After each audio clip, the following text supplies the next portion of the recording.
नमस्कार दोस्तों, स्वागत है आपका स्टडी फॉर सिविल सर्विसेज में। वीडियो को पूरा देखिए। कोई भी आपका फीडबैक है, कोई सजेशन है, तुरंत वीडियो में कमेंट करके जरूर बताइए। अच्छा लगे तो वीडियो लाइक जरूर कर लीजिए और ऐसे वीडियो लगातार फ्री में पाने के लिए चैनल को तुरंत सब्सक्राइब कर लीजिए और बेल आइकन को जरूर टैप कर लीजिए ताकि आगे भी सारे वीडियो आपको मिलते रहे। यूट्यूब में फॉलो करते हैं तो प्लीज ये वाला फ्री टेलीग्राम चैनल जरूर ज्वाइन कर लीजिएगा। सारे नोटिफिकेशन, सारे अपडेट यहीं पे आते हैं, ध्यान रखिएगा। स्टडी फॉर सिविल सर्विसेज का कोई भी पेड ग्रुप अगर आपको ज्वाइन करना है तो सिर्फ 856480560660897523864455 यही नंबर है हमारे, सिर्फ जहां पे कॉल या व्हाट्सएप कर सकते हैं।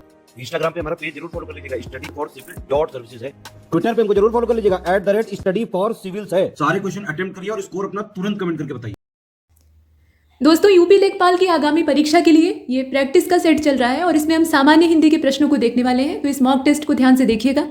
शुरुआत करते हैं और शुरुआती प्रश्न समास का है। पूछा गया है कि सप्तऋषि जो शब्द है, सप्तर्षि जो शब्द है, उसमें कौन सा समास है? बताइए इसमें से कौन सा होगा। 7 ऋषियों का समूह, ये इसमें दिखाई दे रहा है अर्थ। पहले आपको समास विग्रह कर लेना चाहिए तो पहचानने में आसानी होती है। और इसका जो सही उत्तर हो जाएगा वो होगा द्विगु समास, क्योंकि इसकी पहचान होती है कि शुरुआत में कोई ना कोई संख्यावाचक पद या संख्या बोधक पद हमें दिखाई देता है। समास के 2 हिस्से अगर आप करें तो पहला पद और दूसरा पद होता है, या प्रथम पद और उत्तर पद हम कहते हैं, या पूर्व पद और उत्तर पद कहते हैं, जो आप बुलाना चाहें। तो उसमें जो पूर्व पद या प्रथम पद होता है वो संख्या को दर्शाता है। तो ये सप्तऋषि, सप्त मतलब 7, तो ये संख्या को दर्शा रहा है। आराम से आप इसमें पकड़ सकते हैं। इसके बाद आपसे सेकंड क्वेश्चन में भी समास से ही जुड़ा पूछा गया कि कर्मधारय का एग्जाम्पल इसमें से कौन सा है। तो गगनचुंबी, पाठशाला, श्वेतपत्र और नीलकंठ, ये घिसा हुआ प्रश्न है, आप भी जानते हैं। इसका करेक्ट आंसर श्वेतपत्र हो जाएगा, सी वाला इसका सही है। इसके बाद तीसरे नंबर के प्रश्न को ध्यान से देखिए। यहाँ ये पूछा गया है ना कि समास के लिहाज से 3 तो सही है, कोई एक गलत है। कौन सा गलत है आप बताएं। तो यहाँ लिखा हुआ है भरपेट, अव्ययी भाव समास है। रसोई घर में तत्पुरुष समास है, ऐसा दिया हुआ है। दाल रोटी जो है इसमें द्वंद्व समास है और चाल चलन में अव्ययी भाव है। बताइए कि इसमें से गलत कौन सा है। तो द्वंद्व समास की परिभाषा या पहचान आप जानते ही हैं कि दोनों ही पद यानी प्रथम पद और उत्तर पद दोनों ही प्रधान होते हैं। उसमें से कोई भी 19 और कोई भी 20 नहीं होता है। ठीक, तो ऐसी स्थिति इसमें कहाँ पर दिख रही है और उसका सही उत्तर नहीं दे रखा है। यह है चाल चलन। चाल और चलन दोनों ही इंपॉर्टेंट है, तो ये समाहार द्वंद्व है, न कि अव्ययी भाव। तो यही वाला गलत है। इसके बाद चौथे वाले में वही साफ साफ तीसरे प्रश्न का घुमाकर रिपीट कर दिया है। पूछा गया है कि भरपेट में कौन सा समास है। तो अभी अभी आपने देखा, इसका करेक्ट आंसर क्या होगा, अव्ययी भाव हो जाएगा। रूख का पर्यायवाची शब्द है, या रूख जो है वो पर्यायवाची शब्द है किसका। तो रूख जो है ये वृक्ष को कहा जाता है। ठीक है, पेड़ रुख ऐसे बोलते हैं। तो ये वृक्ष या जो वन क्षेत्र के लंबे चौड़े वृक्ष होते हैं उनको भी बोला जाता है, मतलब मोटे तौर पे पौधों के लिए इस्तेमाल होता है। तो यहाँ पर विटप जो शब्द है वो इसके लिए सही बैठता है, बाकी जो है वो इसके पर्यायवाची नहीं होंगे। जैसे कि हेरंब जो है ये गणेश जी को कहा जाता है। ठीक, और तड़का कोई शब्द नहीं होता है, तड़ाग शब्द होता है, वो तालाब के लिए इस्तेमाल होता है। बाकी प्रसून अर्थात फूल होता है, आप जानते ही हैं। छठवें नंबर के प्रश्न को देखें। मछली का पर्यायवाची इसमें से कौन सा नहीं है। तो जलोदरी नहीं होता है। जलोदरी मतलब जो जल को अपने पेट में यानी उदर में धारण करे। तो ऐसी बहुत सारी चीज़ें हो सकती हैं, लेकिन मछली ये काम नहीं करती। ठीक है, जल में रहकर वो श्वसन कर सकती है अपने गिल के द्वारा, लेकिन वो जलोदरी नहीं है। बाकी इसका सही है, मीन, शफरी और मत्स्य वो आराम से इसके पर्यायवाची। इसके बाद 7वें नंबर के प्रश्न को आप देख रहे हैं। पूछा गया है कि सौंदर्य का पर्यायवाची इसमें से कौन सा नहीं है। तो ध्यान से देखिएगा, सुषमा, शोभा, रमणी, सुंदरता। देखने में लग रहा है कि सब होंगे, लेकिन इसमें से जो सी वाला है उसको ध्यान से देखें। रमणी, रमणी सुंदर स्त्री का पर्यायवाची है, जो कि प्रेयसी होती है, मतलब किसी के प्रेम में आसक्त होती है। बनाव श्रृंगार करके टहलती है तो उसको कहते हैं रमणी। ठीक, तो ये सुंदरता या सौंदर्य का पर्यायवाची नहीं, सुंदर महिला का पर्यायवाची। इसमें से सी वाले ऑप्शन को बाहर कर देंगे। अच्छा, अब यहाँ देखिए, यहाँ गेस वर्क आपका काम करेगा। महाश्वेता, मान लीजिए आपको नहीं पता है, पता है तब तो आप आराम से लगा कर आएंगे, लेकिन ऐसे मामलों में मान लीजिए आप नहीं जानते हैं। तो महाश्वेता, श्वेत का मतलब आप जानते ही होंगे सफ़ेद होता है। तो इसमें से कौन सी देवी ऐसी है जो सफ़ेद वस्त्र धारण करती है। आराम से आप गेस कर लीजिए, सरस्वती हो जाएगा। और बाकी देवियाँ जो हैं वो श्वेत वस्त्र मतलब उतने बड़े पैमाने पर धारण नहीं करती। इसके बाद आगे चलते हैं। अनाज का पर्यायवाची शब्द कौन सा है। तो इसमें आप देखें, चाह दिया है, शस्य दिया है, सलिल दिया है और रूपा दिया है। रूपा मतलब चांदी होता है, सलिल मतलब पानी होता है, आप जानते ही हैं। इसमें से करेक्ट आंसर क्या होगा 9वीं का। तो इसका राइट आंसर हो जाएगा शस्य। ठीक है, शस्य श्यामला मातरम वंदे मातरम हम लोग अपने राष्ट्रीय गीत को गाते हैं, तो उसमें ये बताया गया है कि भारत भूमि जो है वो शस्य श्यामला है, यानी शस्य वहाँ पर प्रचुर मात्रा में उपजता है, ऐसी उपजाऊ धरती। तो शस्य अर्थात अनाज या फसल। इसके बाद 10वें नंबर के क्वेश्चन को देखिए। वादी का विलोम शब्द है। विलोम पूछा गया है, विवादी होगा, अवादी होगा, अनावादी होगा कि प्रतिवादी होगा। तो वाद किया, उसके बदले में प्रतिक्रिया हुई यानी प्रतिवाद हुआ। तो करेक्ट आंसर इसका क्या हो जाएगा। 10वें नंबर के प्रश्न को आप देख रहे हैं, डी वाला हो जाएगा प्रतिवादी, यहाँ आपने देखा। इसके बाद 11वें प्रश्न को देखिएगा। इसमें कहा गया कि निम्नलिखित में से कौन सा शब्द शुक्ल का विलोम है। तो शुक्ल मतलब होता है सफ़ेद। कहा जाता है ना कि एक हिंदी महीना जो है उसमें शुक्ल पक्ष होता है और कृष्ण पक्ष होता है। जैसे इस समय कृष्ण पक्ष चल रहा है। ठीक, तो कृष्ण पक्ष जो है उसमें मतलब अंधेरा रहता है, चंद्रमा का उदय जो है वो सही प्रकार से नहीं होता है, चंद्रमा का आकार घटने लगता है और अमावस्या के दिन एकदम से लुप्त हो जाते हैं। और शुक्ल पक्ष जो होता है उसमें संध्या बेला से ही चंद्रमा के दर्शन होने लगते हैं और चांदनी छिटकी रहती है। तो ये उजाले से तात्पर्य है। और इसका उल्टा क्या हो जाएगा, कृष्ण हो जाएगा, काला हो जाएगा, असित हो जाएगा कि शामिल हो जाएगा। तो वैसे देखा जाए तो सभी जो है वो काले रंग को ही दर्शा रहे हैं, लेकिन शुक्ल का सही सही एकदम एग्जैक्ट जो इसी के फॉर्मेट का विलोम है वो कृष्ण है। ठीक, शुक्ल पक्ष और कृष्ण पक्ष, बाकी सब जो है उनका भी अर्थ कहीं ना कहीं काले या सांवले रंग से ही है, लेकिन एग्जैक्ट वही जो कहा जाता है ना, राइमिंग वर्ड खोज रहे हैं तो उसी ढंग का खोजना है। जैसे जो तत्सम अवस्था में है उसका तत्सम विलोम ही आपको ढूंढना चाहिए, जो तद्भव अवस्था में है उसका तद्भव विलोम आपको तलाशना चाहिए। इसके बाद आगे बढ़ते हैं। यहाँ सर्वाधिक उपयुक्त चुनने की बात थी। 12वें नंबर के प्रश्न को आप देखें, ग्रस्त का विलोम क्या है, तो मुक्त हो जाएगा। ग्रस्त मतलब ग्रसा हुआ, बंधा हुआ, किसी के बंधन में जकड़ा हुआ, और उसका मुक्त यानी स्वच्छंद हो जाएगा। अज्ञ मतलब क्या होता है, जो बेवकूफ़ हो, मतलब अज्ञानी हो। अब इसके बाद आपसे पूछा गया, यहाँ आप देखें ये 13वें नंबर के क्वेश्चन को, इनमें से कौन सा युग्म गलत है। तो अनुलोम विलोम दिया है, अमावस्या योगी दिया है, अधुनातम और प्राचीनतम दिया है, और इसके अलावा अनिवार्य और वैकल्पिक दिया है। तो बताइए कि इसमें से गलत कौन सा है। देखकर स्पष्ट मालूम हो रहा है कि इसका अमावस्या और योगी, अमावस्या और पूर्णिमा होना चाहिए था, यहाँ पर योगी दे रखा है, बाकी सब सही है। इसके बाद देखिए 14वें नंबर के क्वेश्चन को, कौन सा तत्सम नहीं है इसमें से। रात, इंदु, दिनेश, मनोज, बताइए। तत्सम इसमें से 3 है, एक नहीं है, वो कौन सा है। तो इसका रात ही जो है वो तत्सम नहीं है, ये तद्भव शब्द है, देखकर मालूम हो रहा है रात्रि होता है तत्सम। इसके बाद देखिए 15वें प्रश्न को, घोटक का तद्भव क्या है, तो घोड़ा होता है, सिंपल है। ऐसे प्रश्न जो है आप आराम से, हालांकि बाकी आप देखें तो वो भी घोड़े के ही पर्यायवाची है, लेकिन यहाँ पर आपको पर्यायवाची नहीं खोजना है, यहाँ आपको एग्जैक्टली उसका तत्सम ढूंढना है। मतलब तत्सम जो है वो मूल रूप से संस्कृत के शब्द होते हैं, अब उन्हीं का जब बिगड़ते बिगड़ते रूप हिंदी में आता है तो वो बन जाते हैं तद्भव, और उस अवस्था में उनका मूल स्वरूप कहीं ना कहीं पीछे चिपका रहता है, यानी आप देखकर अंदाजा लगा सकते हैं कि अच्छा इस वाले शब्द से बिगड़कर ऐसा शब्द बना है, तो वही चीज़ है घोड़ा और घोटक। इसके बाद चना का तत्सम रूप क्या होगा, तो चणक हो जाएगा। ठीक है, यहाँ आपको बेवकूफ़ बनाने के लिए अलग अलग ढंग से मात्राएं लगी हुई हैं, जैसे चना है, चणक है, तो ये सब नहीं, चणक हो जाएगा। इसका बी वाला ऑप्शन सही है, बी वाले को चुना। आगे चलते हैं। ऊन का तत्सम रूप क्या है, ऊर्ण होता है, तो इसमें ऊर्ण किस प्रकार से लिखा जाएगा, देखिए ये वाला जो विकल्प है ना, ये वाला सही। भूर्ध्व, अब ये संधि विच्छेद वाला है, ध्यान से देखिएगा। भूर्ध्व, इसका संधि विच्छेद क्या है। अब इसमें पहले तो आपको पता होना चाहिए कि संधि कौन सी है, विच्छेद करने पर अगर विसर्ग आएगा तो विसर्ग संधि होगी। फिलहाल 18वें नंबर के प्रश्न को बताइए। तो ये जो क्वेश्चन है इसका करेक्ट आंसर बी हो जाएगा, भूधन ऊर्ध्व। ठीक है, और ऊर्ध्व भी कैसा, छोटे ऊ की मात्रा होगी तो बाद में वो बड़ा ऊ बन जाएगा जब जुड़ेगा आपस में, तो भूधन ऊर्ध्व, ये वाला जो इसका संधि विच्छेद है, मतलब यहाँ पे बड़े ऊ और छोटे ऊ का आपस में मेल हो रहा है। ये जो भ है इस पे कैसी मात्रा है, बड़े ऊ की मात्रा है, और ये जो ऊर्ध्व लिखा है इसमें छोटा ऊ से शुरुआत हो रही है, और दोनों को जब जोड़ा तो ये बड़े ऊ में, माफ कीजिएगा, ऐसे बड़े ऊ में तब्दील हो गया। इसके बाद 19वें प्रश्न को देखते हैं। प्रश्न संख्या 19 में आपसे कहा गया कि स्वर संधि कौन सी है, बताइए। पुस्तकालय लिखा है, सदगति लिखा है, दिग्दर्शन लिखा है और उज्ज्वल लिखा है, इसमें से आपको देखना है, और इसका जो करेक्ट आंसर है वो इसमें हो जाएगा। इसे ध्यान से देखिए, पुस्तकालय, पुस्तक धन आलय, दीर्घ संधि की पहचान क्या होती है, अ धन अ बराबर आ, या फिर अ और आ भी जुड़ते हैं तो आ हो जाता है, ऐसा मतलब बहुत सारे सूत्र हैं, ई वाला भी सूत्र होता है, लेकिन फिलहाल यहाँ पे हमें अ और आ से ही काम चल जा रहा है। तो पुस्तक, पुस्तक में जब आप अंतिम में क का उच्चारण करेंगे तो अ का जो स्वर है उसमें से निकलेगा, और आलय में पहला अक्षर आपका आ ही है, तो अ में आ जोड़ेंगे तो आ हो जाएगा, यानी फाइनली जो मात्रा है वो आ की लगेगी, तो पुस्तकालय। ये आपका स्वर संधि का उदाहरण है, और स्वर संधि में भी ये क्या है, दीर्घ संधि है, तो ये ए वाला ऑप्शन हमने चुना। इसके बाद आगे चलते हैं। प्रश्न संख्या 19 को हमने देख लिया है। 20वें को देखिए। 20वें में कहा गया कि चिन्मय में कौन सी संधि है, तो चिन्मय में आप करके देखिएगा, इसका संधि विग्रह करिएगा तो आपको पता लगेगा। सिंपल क्वेश्चन ये भी है, 20वें नंबर का करेक्ट आंसर हो जाएगा डी वाला, व्यंजन संधि है। ठीक है, व्यंजन का यहाँ पे आपस में तालमेल हो रहा है, न कि स्वरों का। इसके बाद 21वें नंबर के प्रश्न को देखें, विसर्ग संधि का उदाहरण है। अब इसमें से कौन सा है जरा बताइए। हरिश्चंद्र है, हरीशचंद्र है, हरीशचंद्र है, या दिनेश चंद्र है, बताइए।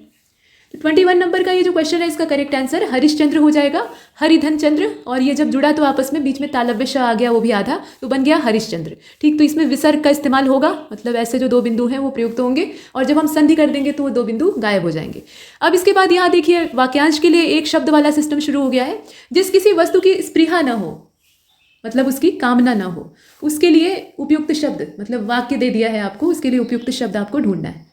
मतलब जिसे किसी वस्तु की स्पृहा ना हो, यहाँ थोड़ा सा पूछने में मिस्टेक है, तो जिसे किसी वस्तु की स्पृहा ना हो उसे क्या कहेंगे, बताइए। देखिए 22वां जो है इसका करेक्ट आंसर निष्प्रिय हो जाएगा। अब यहाँ भी देखिए विसर्ग संधि के माध्यम से ही जुड़ा है। इसके बाद आगे बढ़ते हैं। हाथी की पीठ पर रखे जाने वाला आसन उसको क्या कहते हैं? तो घोड़े की पीठ पर जो रखा जाता है वो जीन या काठी होती है। बख्तर जो है ये अलग चीज़ है, सैनिकों को पहनाया जाता है बख्तरबंद, और उसको कवच कहते हैं। हौदा जो होता है ना ये भारी भरकम होता है और हाथी की पीठ पर रखा जाता है। क्योंकि हाथी बहुत बड़ा जानवर होता है और जब चलता है तो उसकी पीठ स्थायी नहीं रहती है, हिलती डुलती है। तो अगर भारी चीज़ उसकी पीठ पर नहीं रखेंगे तो जो बैठने वाला व्यक्ति है वो नीचे लुढ़क जाएगा, तो इसलिए हौदा पीठ पर रखा जाता है। इसके बाद आगे चलते हैं। पति युक्त स्त्री जो है उसको क्या कहते हैं बताइए? सधवा कहते हैं, पति पत्नी कहते हैं, दंपति कहते हैं, या फिर जोड़ी कहते हैं?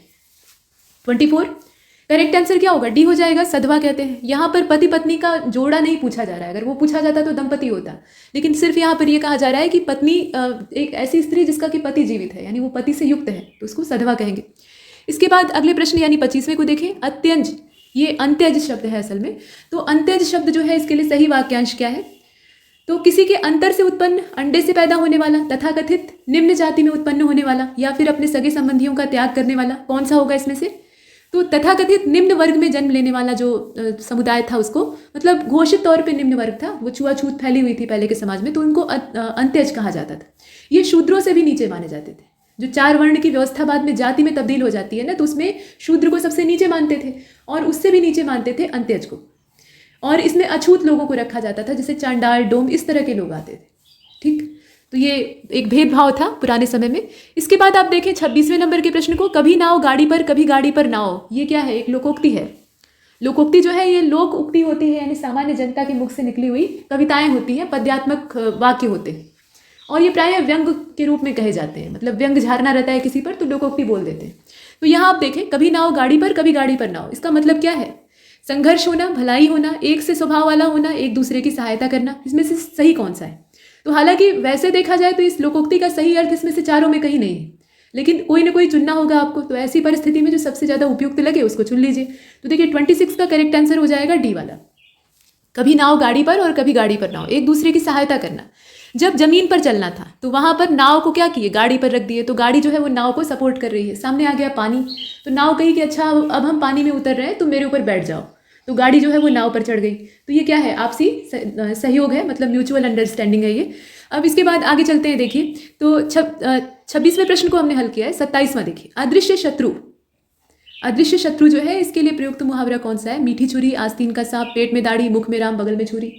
तो क्या होगा इसमें से? आस्तीन का सांप होगा। आस्तीन आपने लंबी चढ़ा रखी है और उसके अंदर सांप घुस गया तो वो छिप के काटेगा मजे से, तो बी वाला जो ऑप्शन है वो परफेक्ट है। ठीक, इसके बाद आगे चलते हैं। कागजी घोड़े दौड़ाना मतलब लिखा पढ़ी वाला काम करना, वो भी व्यर्थ, मतलब सिर्फ कागजी कार्रवाई करना, और व्यर्थ मतलब उसका जो धरातलीय रूपांतरण है या क्रियान्वयन है वो कुछ न दिखाई पड़ना, सिर्फ फाइल में योजना बन गई और कहीं उसका इम्प्लीमेंटेशन नहीं हो रहा है, तो ऐसे में कहते हैं कि कागजी घोड़े दौड़ा रहे हैं। तो ये जो इसका ऑप्शन है ना ए वाला, वो सही होगा। इसके बाद देखिए कुछ शब्द, यहाँ पे एक ही शब्द को कई ढंग से लिखा है। कुमुदनी लिखा है असल में, जो कि वाटर लिली कही जाती है, रात के समय खिलती है, सफ़ेद रंग की होती है। तो उसकी वर्तनी आपको जांचनी है कि कौन वाली सही है। बताइए इसमें से कौन सा सही होगा? तरीका देख लीजिए, मात्राओं का बस हेर फेर है। और 29 का जो करेक्ट आंसर है ना वो इसमें डी हो जाएगा। कुमुदिनी लिखा जाता है और कुमुदिनी लिखने का तरीका ऐसा होता है। इसके बाद देखिए कौन सा वाक्य शुद्ध है। एक ही वाक्य को 25 तरह से लिखा गया है। अब देखिए तो रागिनी खुद से चली आई, पहला है। रागिनी अपने से ही चली आई, ये दूसरा है। रागिनी अपने आप चली गई, ये तीसरा है। और चौथा आपसे कहता है कि रागिनी आपके आप चली गई। तो कुछ तो साफ देखकर मालूम हो रहा है कि वो गलत होंगे, लेकिन इसमें सबसे ज़्यादा सही सटीक वाक्य कौन सा है? तो ये जो प्रश्न है ना इसका सी वाला जरा देखिए। रागिनी अपने आप चली गई, खुद से चली गई लिखने से अच्छा है कि अपने आप चली गई, ये वाला ज़्यादा सही। अपने से चली गई उसकी तुलना में भी ये ज़्यादा सही माना गया है। हालांकि देखा जाए तो इसमें से कोई भी पूरी तरह से सही नहीं है, लेकिन ऐसे ही प्रश्न आयोग देता है घुमाने के लिए कि आप सर्वथा उपयुक्त को चुनिए। वहाँ ये परीक्षण नहीं हो रहा है कि शुद्ध कौन सा है, इन चारों में से सबसे ज़्यादा सही कौन सा है। इसके बाद 31वें प्रश्न को देखते हैं। तो प्रश्न संख्या 31 में आपसे पूछा गया है कि यहाँ देखिए शुद्ध वर्तनी का चयन करिए। तो ये तो सिंपल है, आराम से आप पकड़ लेंगे। आधा ज दोनों रहेगा, ध्यान दीजिएगा, पूरा ज वाला मत चुन कर आइएगा, उज्ज्वल में ऐसा। इसके बाद देखिए 32वां, मैं इतना मीठा चाय नहीं पी सकता, ये वाक्य है। दोष है इसमें, देखकर मालूम हो रहा है कैसा दोष, किस तरीके का दोष है। देखिए वर्तनी और वाक्य शुद्धि वाले जो प्रश्न आते हैं ना उसमें न सिर्फ आपसे शुद्ध करने के लिए या शुद्ध चुनने के लिए पूछा जाता है, बल्कि कैसी गड़बड़ी है ये भी पूछा जाता है। क्रम विन्यास का दोष है, अन्विति का दोष है, रूपांतरण का दोष है, शब्द का आपने गलत चयन किया है, कैसा दोष है। तो इसमें दिया हुआ है सर्वनाम, क्रिया, अन्विति या पदक्रम, कैसा गड़बड़ है। तो 32वां प्रश्न जो आपने देखा, इसका करेक्ट आंसर क्या हो जाएगा? सी वाला हो जाएगा। अन्विति का दोष है। मैं इतना मीठा चाय नहीं पी सकता, मैं इतनी मीठी चाय नहीं पी सकता, ठीक है, तो ये अन्विति का दोष है। अगर यहीं पर लिंग का दोष दिया होता है ना, तो आप उसको भी चुन सकते हैं, इतना इतनी, मतलब ई की मात्रा, तो इससे क्या होगा, स्त्रीलिंग में रूपांतरण हो जाएगा, लेकिन वो नहीं हो सका है, तो यहाँ विकल्प जैसा दिया है उसके आधार पे अन्विति को चुनेंगे। अच्छा, अब इसमें देखिए कौन सा शब्द शुद्ध है। तो उज्ज्वल लिखा है वो गलत है, अभी आपने पीछे इसको सही किया है। यानी लिखा है, द्वंद लिखा है और वाल्मीकि लिखा है, क्या सही होगा इसमें से? तो इसमें आप देखिए कि बी वाला सही है। यानी जो लिखा है वो ठीक लिखा है, ठीक, 33वें को आपने देखा। बाकी जो है उज्ज्वल में आप जानते ही हैं कि 2 ठे आधा ज रहेगा। द्वंद में ये जो अंतिम वाला द है इसमें भी ऐसे व रहेगा। और वाल्मीकि ऐसे नहीं लिखा जाता है, वाल्मीकि नहीं होता बल्कि वाल्मीकि होता है। म पे बड़ी की मात्रा और क पे छोटी की मात्रा होगी। तो बाकी सब गलत है, सिर्फ इसका बी वाला सही है। 34वें को देखिए, इसमें कौन सा शब्द पुल्लिंग है? लज्जा लिखा है, संकल्प लिखा है, घटना लिखा है और प्रार्थना लिखा है। करेक्ट आंसर बताइएगा। 34 का करेक्ट आंसर बी हो जाएगा। पुल्लिंग शब्द इसमें संकल्प है, संकल्प लिया। बाकी जो है लज्जा आती है, स्त्रीलिंग है। घटना हो गई, ऐसी घटना हो गई, ये क्या है? स्त्रीलिंग है। प्रार्थना शुरू हो चुकी है, शुरू हो चुकी है मतलब स्त्रीलिंग है। इसमें सिर्फ पुल्लिंग कौन सा है? बी वाला। 35वें को देखिए, लिंग की दृष्टि से दही क्या है? तो ये पुल्लिंग शब्द है, दही खट्टा होता है और करेक्ट आंसर क्या हो जाएगा? सी वाला हो जाएगा। इसके बाद देखिए 36वें को, कौन सा शब्द पुल्लिंग नहीं है? तो दही जो है पुल्लिंग है, अभी हमने सही किया है। मसी है, सिरका है, आसव है। तो आसव जो स्टार्च युक्त पदार्थ होते हैं उनको सड़ाकर अल्कोहलिक तौर पे तैयार किया जाता है। तो ये आयुर्वेदिक औषधि है, ठीक। तो ये क्या है? पुल्लिंग है, तो इसको तो हम बाहर नहीं कर सकते। सिरका खट्टा है, सिरका अच्छा है, सिरका गन्ने से बना है, तो ये सब क्या है? पुल्लिंग को दर्शा रहे हैं, मतलब इसकी पुल्लिंग अवस्था को दर्शा रहे हैं, तो ये वाला भी ठीक है। अच्छा, दही जो है अभी अभी हमने देख ही लिया है, तो बचता है इसमें बी वाला ऑप्शन। और 36 का जो करेक्ट आंसर है वो बी ही होगा। मसी जो है ना, मसी का मतलब क्या होता है? स्याही या रोशनाई, मतलब जिससे कि लिखा जाता है। पेन में स्याही अब तो भरी आती है, पहले दवात और स्याही अलग से होती थी, पेन डुबो डुबो कर लिखी जाती थी। तो कबीरदास जी का वो आपने दोहा सुना ही होगा, मसी कागज छुयो नहीं, कलम गयो नहीं हाथ। मतलब कागज, स्याही और कलम से उनका दूर दूर तक का नाता नहीं था, वो तो 2.5 आखर प्रेम का पढ़ते थे। तो इसमें बी वाला ऑप्शन सही है, वो स्त्रीलिंग है, पुल्लिंग नहीं है। स्याही भरी जाती है, स्याही से लिखा जाता है, मतलब स्याही स्त्रीलिंग में आता है। इसके बाद आगे बढ़ते हैं, 37 को देखिए। आयुष्मान का स्त्रीलिंग क्या होगा? आयुष्मती हो जाएगा, लेकिन लिखेंगे कैसे? लिखने का तरीका जरा देखिए। तो 37 का करेक्ट आंसर इसमें से डी वाला हो जाएगा। आयुष्मती सिंपल ऐसे लिखेंगे, बहुत ज़्यादा इसमें फैलाने वालाने की आवश्यकता नहीं। इसके बाद 38वें को देखिए, निम्नलिखित में से एक वचन कौन सा है? एक वचन, बहुवचन, लिंग वचन, कारक आपको पढ़ना होता है, तो वचन आपको इसमें देखना है। चांदी, सोना, लोहा और उपरोक्त सभी। एक वचन इसमें से कौन सा है? तो 38 का डी वाला हो जाएगा। ये सभी तो एक वचन में ही है, जितने हैं उससे एक ही चीज़ का आभास हो रहा है। कथा का बहुवचन क्या होगा? तो कथाएं हो जाएगा। और कथाएं कैसे लिखा जाएगा? ये बी वाला ऑप्शन इसका परफेक्ट है। 39 को हमने देखा। कथानक मत चुन लीजिएगा, कथानक जो है वो कथा का ही एक टुकड़ा होता है, तो वो बहुवचन नहीं है। इसके बाद 40 को देखिए, 40वां प्रश्न। इसमें कहा गया कि एक वचन बहुवचन का कौन सा युग्म गलत है, मतलब सही नहीं है। तो चिड़िया चिड़ियाँ, घोड़ा घोड़े, गली गलियाँ और आंसू आंसुओं। उसकी आंख से आंसू गिर रहे थे। अब आंसू कोई 1-2 तो गिन कर गिरेंगे नहीं, बहुत सारे गिरेंगे तो वो बहुवचन में है, तो आंसू ही बोला जाता है, आंसुओं नहीं कहा जाता है, ठीक। तो इसमें से 40वां जो है उसका करेक्ट आंसर क्या हो जाएगा? इसका डी वाला हो जाएगा, जो कि सही नहीं है। मतलब ये एक वचन बहुवचन दोनों में इस्तेमाल होता है, आंसू ही, न कि आंसुओं। इसके बाद देखते हैं 41वें को। जनता शब्द में कौन सा वचन है? तो जनता जो है वो एक उभयलिंगी, मतलब उभयवचनी शब्द है। ये एक वचन का भी आभास दे सकती है, बहुवचन का भी, लेकिन जनता का मतलब तो समझिए, जनता क्या है? वो समूह का आभास दिला रही है ना, तो प्रायः इसको समूह का आभास दिलाती है, तो इससे आपको लग सकता है कि ये बहुवचन होगा। तो यहाँ कंफ्यूज होने की आवश्यकता नहीं है। जब आपको ये पता ना चल पाए कि वो एक वचन है कि बहुवचन है, तो उस शब्द को वाक्य में प्रयोग कर लीजिए। जनता बहुत शक्तिशाली होती है, तो पहली चीज, जनता स्त्रीलिंग शब्द है और ये एक वचन के तौर पे इस्तेमाल हो रहा है। भले ही एक समूह को दर्शा रहा है, जनता का मतलब एक समूह से है, भीड़ से है, लेकिन वो एक वचन के तौर पे प्रकट हो रही है, तो इसलिए ये एक वचन में ही आएगा, इसमें कंफ्यूजन नहीं। इसके बाद आप 42वें प्रश्न को देखिएगा। नीचे दिए गए वाक्यों में किस वाक्य में अपादान कारक है? तो कारक आपको पता होना चाहिए। अब इसमें देखिए, चाकू से फल काटो, संप्रदान कारक, अपादान कारक। जैसे संप्रदान कारक होता है तो उसमें क्या है? किसी चीज को, मतलब कोई करता है और कर्ता किसी चीज को या किसी कर्ता द्वारा वस्तु को दिए जाने का, प्रदान किए जाने का जो आभास है वो संप्रदान में होता है। और अपादान में क्या होता है? दो वस्तुएं एक दूसरे से दूर जा रही होती है, अलग होने का आभास होता है। तो से इसका चिन्ह, जो विभक्ति चिन्ह है, उसके तौर पे इस्तेमाल होता है, लेकिन दूरी का एहसास होता है या अलग होने का। तो चाकू से फल काटो, अब फल को काटने के लिए चाकू को पास में लाना पड़ेगा, ठीक। तो ये अपादान नहीं होगा। और देखिए, राम ने रावण को मारा। अब कैसे मारा? तो राम ने रावण को बाण से मारा, तो इसके लिए क्या है, बाण को अपने पास ले आने की आवश्यकता होगी, तो ये वाला भी नहीं होगा। मोहन से अब सहा नहीं जाता और गंगा हिमालय से निकलती हैं, यानी हिमालय से गंगा दूर जा रही है। हिमालय स्रोत है और वहाँ से गंगा निकलकर मैदानों की ओर और समुद्र की ओर प्रवाहित हो रही है। तो इसका मतलब क्या है कि गंगा की दूरी हिमालय से बढ़ रही है। तो ये जो डी वाला ऑप्शन है ये अपादान कारक का यहाँ एग्जाम्पल है। इसमें व्यवहारिकता से अगर आप सोचेंगे ना, बस कारक की परिभाषा को दिमाग में रख के, तो आराम से आप पकड़ लेंगे। इसके बाद आगे बढ़ते हैं, प्रश्न संख्या 43 को देखिएगा। इसमें कहा गया कि वह अगले साल आएगा। इसमें कौन सा कारक है, कर्म कारक है, अधिकरण कारक है, अपादान है कि संबंध कारक है। 43 और इसका जो करेक्ट आंसर है वो इसमें हो जाएगा बी वाला, अधिकरण कारक है। इसमें आराम से आप देख सकते हैं, वह अगले साल आएगा। ठीक, वह आएगा कब, अगले साल, तो इसमें अधिकरण कारक है। से और के द्वारा ये जो परसर्ग या विभक्ति चिन्ह इस्तेमाल किए गए हैं, से भी है और के द्वारा भी है, ये कौन से कारक में इस्तेमाल होते हैं, तो ये तो आपको रट्टा मार विद्या यहाँ काम आएगी। देखकर बताइए, करण कारक होगा, संप्रदान होगा, संबंध होगा कि कर्ता कारक होगा। प्रश्न संख्या 44 और प्रश्न संख्या 44 का जो करेक्ट आंसर है वो इसमें हो जाएगा ए वाला, यानी करण कारक ये है। ठीक, ये आपने देखा। इसके बाद देखिए, इनमें से मूक का अनेकार्थी शब्द कौन सा नहीं है, तो मूक मतलब गूंगा भी हो सकता है, चुप भी हो सकता है, शांत भी हो सकता है, लेकिन विवश नहीं हो सकता। ठीक है, मूक का मतलब विवश नहीं हो सकता है, तो डी वाला इसमें से बाहर कर लीजिए। अच्छा, अब 46वें प्रश्न में आपसे पूछा गया कि कौन सा वाक्य आसन्न भूतकाल में है, तो इसमें देख लीजिए, आसन्न भूतकाल का मतलब समझिएगा। इसमें कुछ जो है वो अभी पूर्ण भूत के तौर पे देखे जाते हैं, तो इसको पहले वाक्य को देख लेते हैं। तू आता तो मैं जाता, तुम आते तो मैं जाता, मैंने सेब खाया है, मोहन आया सीता गई, वह आया था। अब बताइए कि इसमें से आसन्न भूत जो अभी अभी घटित हुआ भूतकाल है या अभी अभी बीती हुई चीज़ है, वो कौन सी है। तो 46 करेक्ट आंसर क्या होगा इसका, बी वाला हो जाएगा, मैंने सेब खाया है, यानी अभी अभी खा कर आ रहा हूँ, मतलब अभी तत्काल में ही खाया है और खा कर आ रहा हूँ। तो तत्काल में जो घटी हुई घटना है उसको हम आसन्न भूत में रखते हैं। बी वाले ऑप्शन को हमने इसमें से चुन लिया है। इसके बाद आप देखिए 47वें प्रश्न को, दीपा पौधे को पानी दे रही थी, कौन सा काल है इसमें, तो पानी दे रही थी। अब रही थी, रहा था, ये किस में आता है, ये पास्ट कंटिन्यूअस टेंस में आता है, तो ये आपका भूतकाल है। लेकिन भूतकाल में कैसा काल है, आसन्न भूतकाल है, पूर्ण भूतकाल है, अपूर्ण है कि संदिग्ध है, तो संदिग्ध होगा नहीं, अपूर्ण होगा नहीं। अब बचता है इसमें से आसन्न और पूर्ण, तो बताइए कौन सा होगा। 47 का करेक्ट आंसर हो जाएगा सी वाला इसका।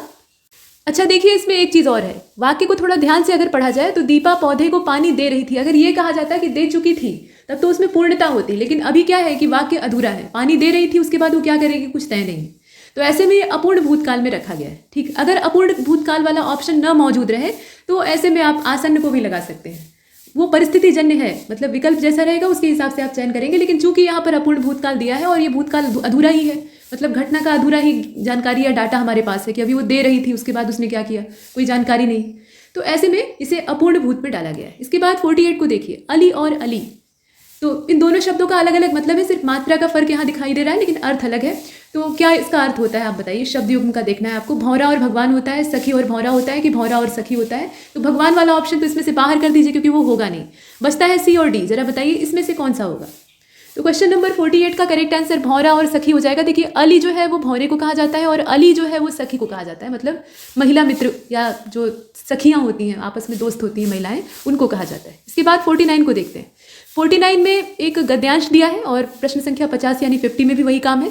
गद्यांश में 1 से लेकर 5 तक के क्वेश्चन पूछे गए हैं और आपको आंसर देना है। तो पहले ये अपठित गद्यांश देखिएगा। पूंजीवाद समाज में लेखक, पुस्तक और पाठक के बीच में बाजार आ गया है। अब ये पूंजीवाद नहीं है बल्कि पूंजीवादी है, तो पूंजीवादी समाज जो है उसमें लेखक, पुस्तक और पाठक इनके बीच में बाजार आ गया है। बाजार के कारण लेखक का पाठक से सीधा संबंध रह ही नहीं जाता है, बात सही है।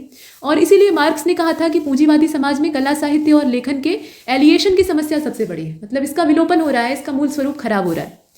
पुराने समाज में कला और कलाकार अपने समाज से पूरी तरह जुड़े रहते थे, मतलब वो जनता के मन की बात को समझते थे और उसी को लिखते थे। किसी भी तरह का लोभ और कमाने का जरिया ये नहीं था, मतलब लेखनी जो थी वो कमाने का साधन नहीं थी बल्कि जागरूकता का माध्यम थी। तो ये चीज़ दी हुई है और पुराने समाज में ये चीज़ थी। और कला की रचना, सुरक्षा, दोनों ही समाज, यहाँ आप देख रहे हैं ये वाला, ठीक, कला की रचना और सुरक्षा दोनों का दायित्व समाज का था। और समाज में भी किसका, जो बुद्धिजीवी वर्ग था, यानी जो लिखने का काम करता था। बाद में कला दरबार में आती है और कला और कलाकार का क्षेत्र संकुचित हो जाता है।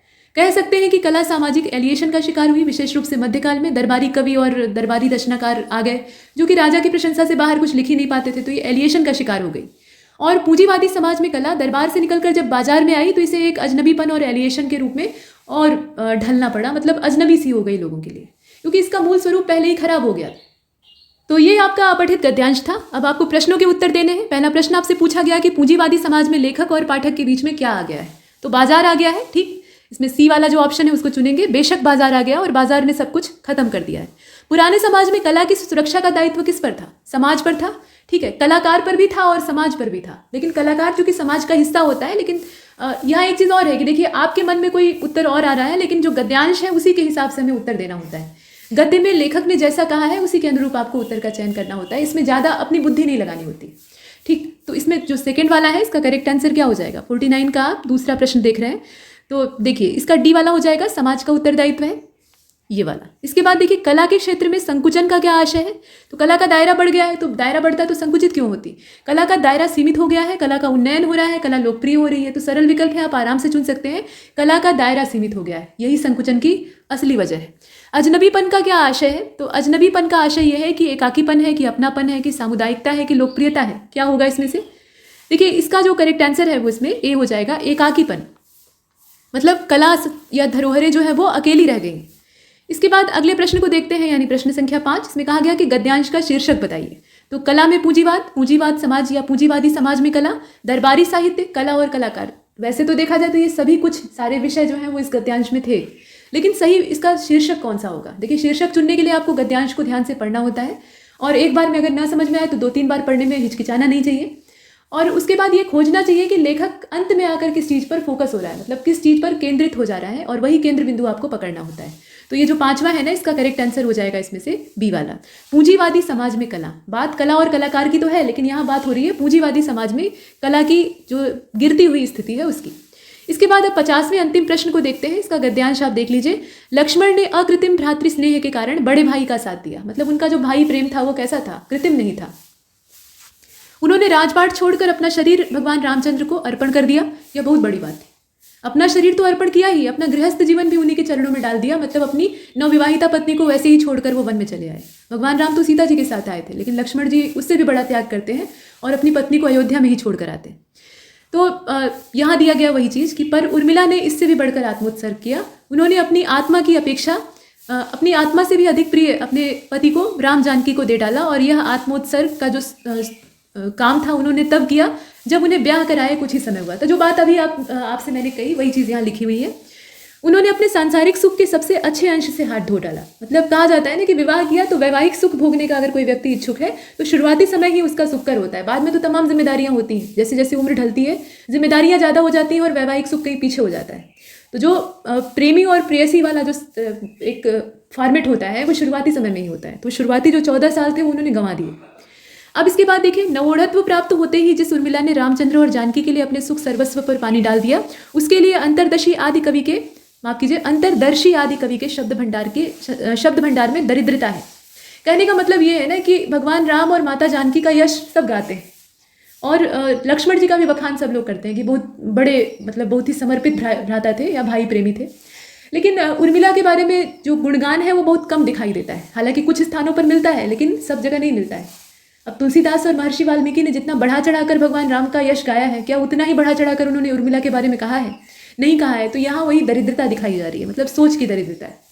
तो त्याग के मामले में है। अब यहाँ पूछा गया है कि भगवान राम के साथ लक्ष्मण वनवास के लिए क्यों गए?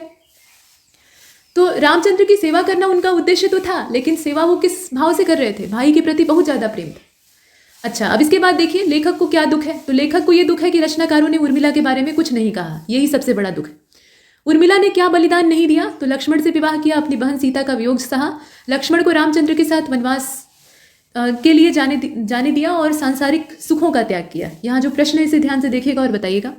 देखिए इसका करेक्ट आंसर हो जाएगा ए वाला। बलिदान जो नहीं किया वो बताना है आपको। तो बलिदान क्या नहीं किया? ये कोई बलिदान है? ये तो आपस में संयोग है। मतलब भगवान रामचंद्र जी का जब विवाह होता है तो जो सीता जी की बाकी बहनें हैं उनका भी विवाह साथ में, इनके जो अन्य भाई हैं उनके साथ हो जाता है। तो उर्मिला जो थी वो माता सीता की बहन थी और लक्ष्मण जी के साथ उनका विवाह हुआ था। तो ये विवाह होना कोई त्याग तो है नहीं। इसके बाद आगे बढ़ते हैं, प्रश्न संख्या 4 को देखें। उसने अपने सांसारिक सुख के सबसे अच्छे अंश से हाथ धो डाला। मतलब यहाँ पे उर्मिला के बारे में कहा जा रहा है। तो आप बताइए कि इससे क्या मतलब है? तो इसका मतलब ये है कि उर्मिला को नवोढ़त्व में, मतलब अभी अपनी नवविवाहिता अवस्था में पति के सुख को त्यागना पड़ा, जो कि सबसे मूल्यवान समय एक विवाहिता स्त्री के लिए होता है। तो ये बी वाला जो ऑप्शन है इसमें परफेक्ट है। यहाँ तक हमने इस टेस्ट को कंप्लीट किया है और इसमें इतना ही। ये श्रृंखला ऐसी बहुत सारी टेस्ट सीरीज आपको मिलेंगी, जारी रहेगी।